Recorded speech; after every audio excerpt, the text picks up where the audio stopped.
Okay, so today we're out on our first real ride. I would call this the first real ride. I did do a short ride on this bike for the video that I just posted, and it was only a quick ride just to kind of sort some stuff out. So today we're out for a real ride, and I'm taking it up a route that I've done many times before. But this road we're on is very bumpy, and it'll really test out the theory that I had going into building this bike, which is I wanted a quick, light road bike, but with the ability to run wider tires than your typical road size tires. You know, the 25, 28 millimeter wide tires are more or less typical, I would say, or they used to be. So today we're riding 35s, and everything else about this bike is pretty much like a road bike. I did have to increase the chainstays a little bit just to clear the bigger tire. But otherwise, the geometry, head tube angle, the trail, everything else, bottom bracket drop, it all falls into very traditional road bike geometry. So it'll be very, very interesting to see how this thing feels. And we're gonna talk about that today. I'm gonna do this loop, check out the descending capabilities. We're gonna see how this rides. So then we're going to talk a little bit about the specs on the build, what I started with, where I'm at right now, and maybe where this bike will go in the future. We'll see. So all of that is in this video today. So let's get up to the top of this climb. This is I believe about 1,250 feet, about 400 meters, something like that. So we'll see you at the top. Okay, so today we are going to review the specs, you know, the build sheet, I guess, for this bike. And let's start up here at the top here at the cockpit. So what I have is I have Shimano Aero brake levers with a Nitto M106 handlebar and a 3T stem. This stem, I believe, is a 110 in length. And as you can see, it has a negative 17-degree angle, so it sits level with the horizon. Now, I picked the M106 bars on this bike for a couple of reasons. One is they come in a narrow width. These are a 38 centimeter wide bar. But what was really nice about these is they're a classic design, but they have a modern drop. So it's a little bit of a shallower drop. And the curve is designed that it can also accommodate brake lever shifters. So if you're looking for a bike that you want to do, you know, it's a retro bike or it's an old school bike and you want to modernize it a little bit, this is a good bar. It has a really nice shape to it. It has a shorter ramp than some of the older ones. And as you can see, it's more of a level ramp with the drops. So you don't have to have that really extreme downward angle, which doesn't work well with brake lever shifters. So that's why I went with that. I went with the coil stem and a threaded headset because I think aesthetically it is the superior look. It functions well. There's a bunch of different stem options you can buy. I like the slender appearance of it. I particularly like this stem because it has the bolt, the tension bolt underneath, so you can't see it. It's very aerodynamic. Which, you know, if you're riding on a road bike, I guess aero advantages make a difference. So that's probably why they designed it that way. It's to tuck the bolt under to get it out of the wind. But yeah, I like the look of it. I'm a big fan of quill stems. I've been riding them for quite a while. They do have a little bit more flex too, so it offers just a tiny bit more compliance than you might get with your threadless stems that are oftentimes a little bit stiffer.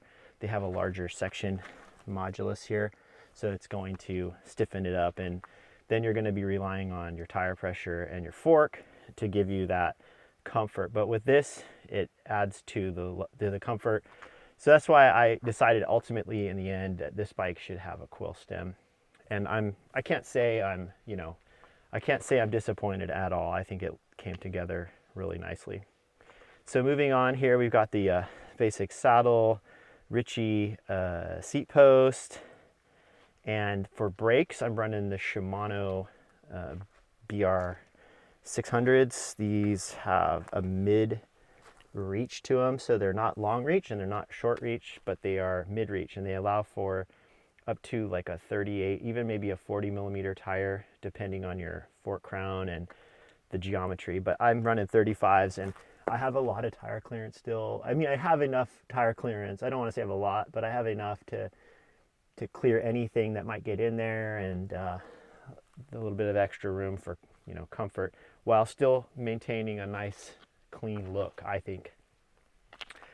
The down tube shifters on this bike are the silver shifters by Rivendell.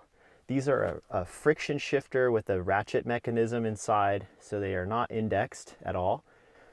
Coming down, we have the crank set here. This is a TA, Specialties TA vintage crank with the 50.4 bolt circle diameter here and an 80 millimeter bolt circle outer, with a 49 tooth original TA chainring on the outside, and then a Velo orange 30 millimeter in small ring.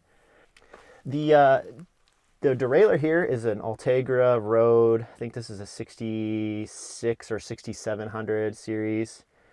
I've got a 10-speed chain on here with a 9-speed cassette and a Shimano Dior XT. This is, I believe, 8-speed era long cage Dior XT.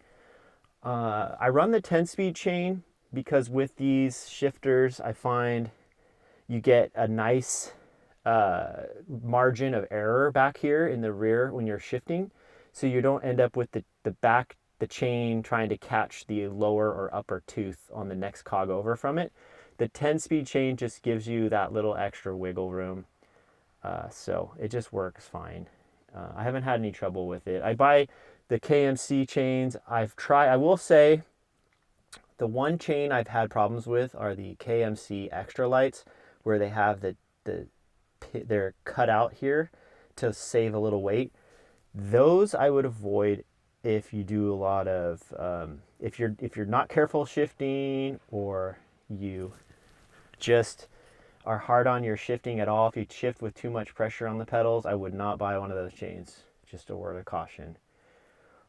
Okay, so moving on to the wheels. So these are a Bontrager Race Light wheel with Bontrager hubs. I bought these for my 7 Cycles road bike. I wanted to try them on here to see how they felt, because I have been riding that bike quite a bit lately, and I just wanted to see what it will feel like with a wider tire. I'm trying to get the sensation between the 7 Cycles titanium road bike with a carbon fork and 28 millimeter tires, and this bike with 35 millimeter tires, a steel frame, a steel fork, but with similar geometry and everything else. So it's just trying to get that, trying to find those subtle differences to see what really makes a difference. The bottom bracket is just a Shimano, I don't know, bottom bracket, cup and cone, bearing style bottom bracket. Those things are great. They last forever.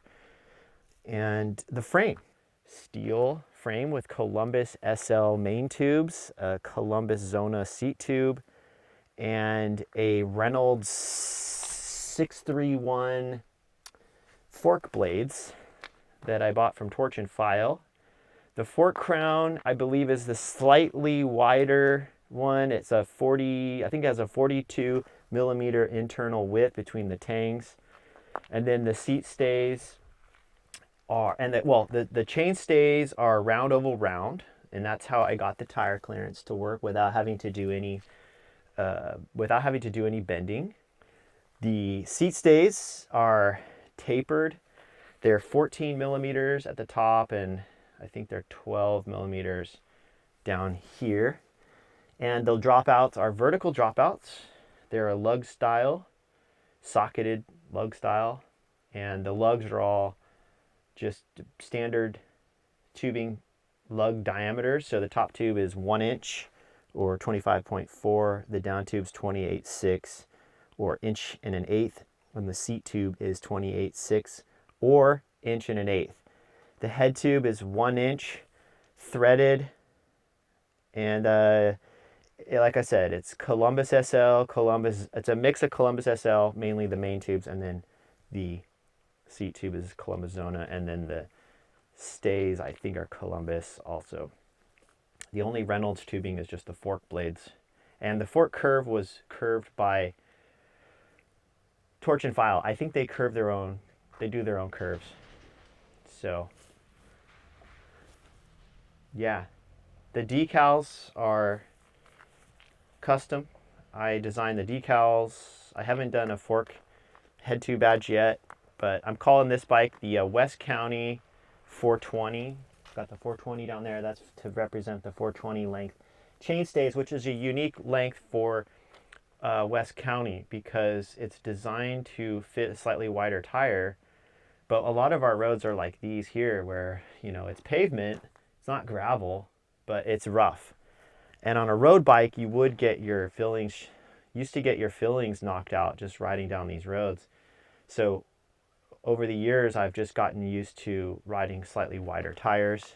And then I tried a bunch of stuff. I tried the old school bikes with the big long chain stays with the bigger tire clearance, and they handle differently.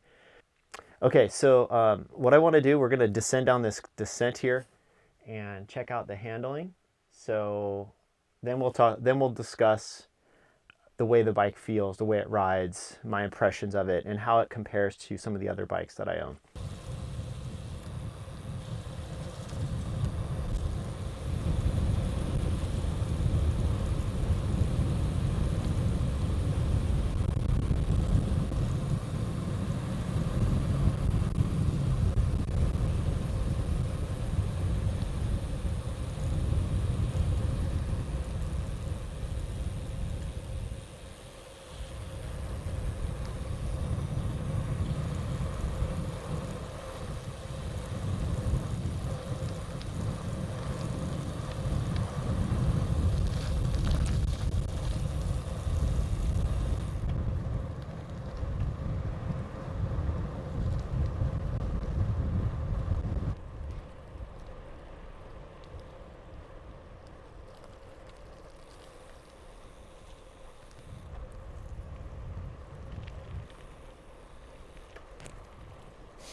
Well, I'd like to summarize my first ride experience. I know things are going to change a little bit in time as I ride it some more, but I think I got a good chance to feel it out today.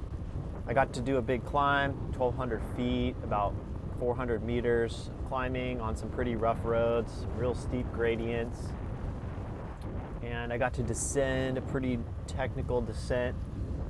The brake pads are definitely not good. I'm gonna have to switch those out. The front ones especially. They came on those brakes. I bought those brakes used. Those were the pads that were on there. So I'm gonna have to switch those out and get some Salmon Cool Stop pads. Those are the best, the Salmon by Cool Stop. But besides that, the actual handling, the wider tires definitely feel better than just real skinny road bike tires on the descents, but they still feel, you know, they're not a 650B 48 millimeter wide tire. They're still a road bike tire.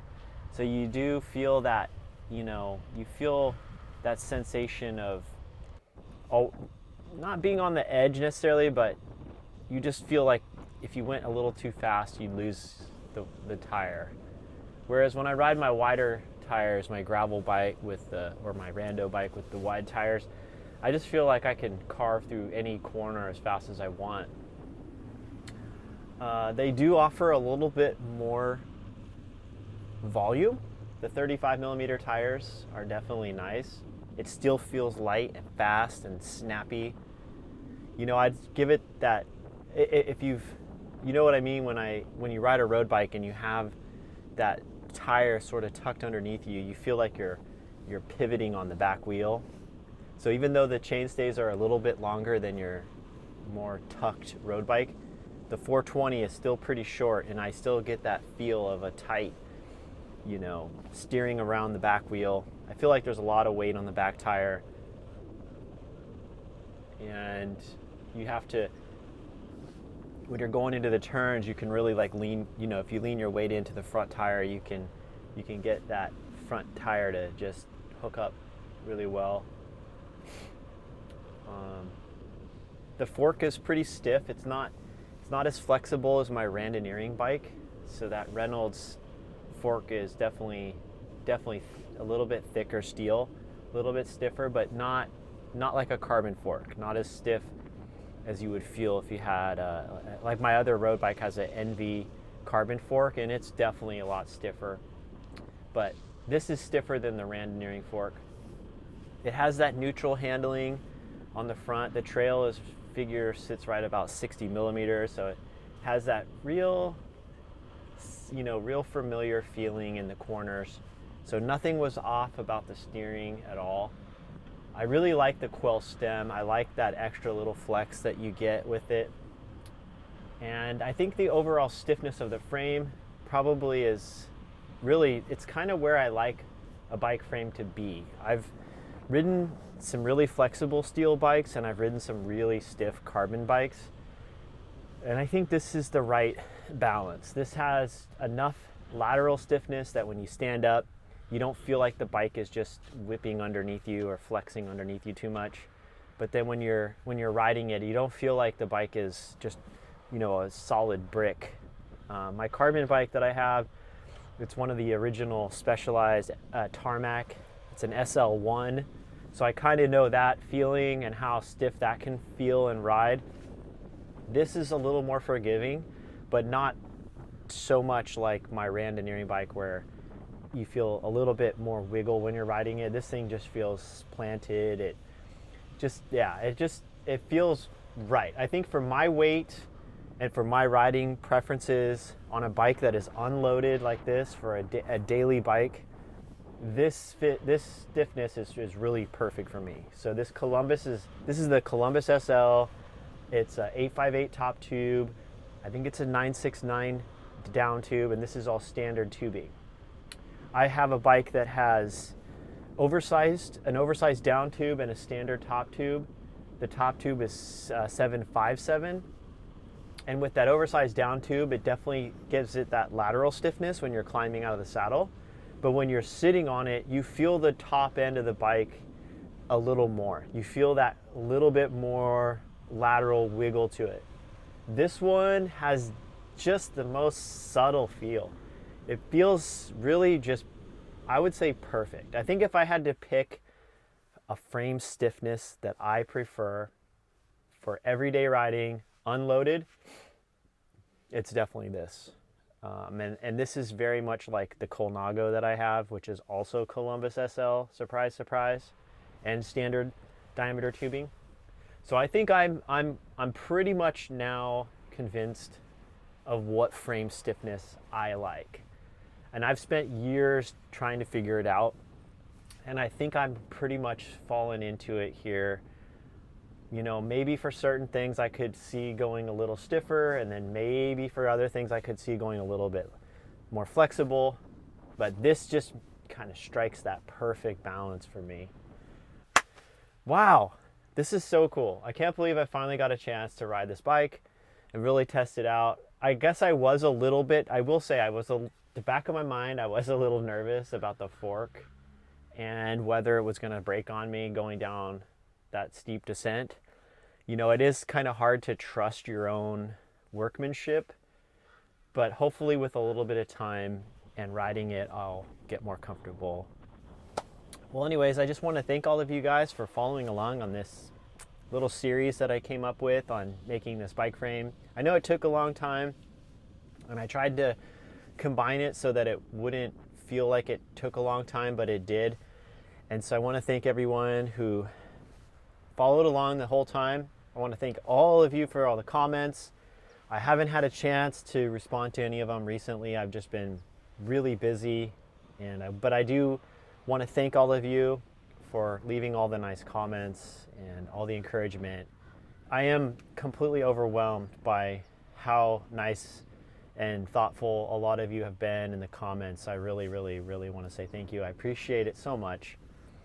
So anyway, hope you guys like this. This is not the last video I'm going to make, but anyway, I just feel like this conclusion is going on for a really long time. But it's not the end of this channel, I promise. We'll make more videos. But anyway, in the meantime, have a great weekend. Enjoy your cycling. Get out there and ride. And hopefully I'll see you out on the road.